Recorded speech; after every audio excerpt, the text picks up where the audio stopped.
Assalomu alaykum. Ushbu loyiha O'zmilliy bank hamkorligida Samarqand viloyati Samarqand tumani Shirnobod mahallasida 613-767 sonli konturlarda amalga oshirilmoqda.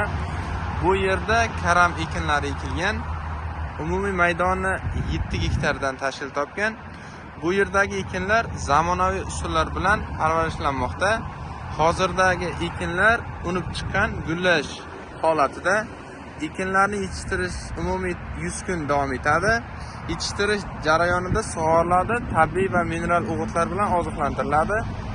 Ushbu loyihaga jami 12 ta dehqon xo'jaliklari biriktirilgan.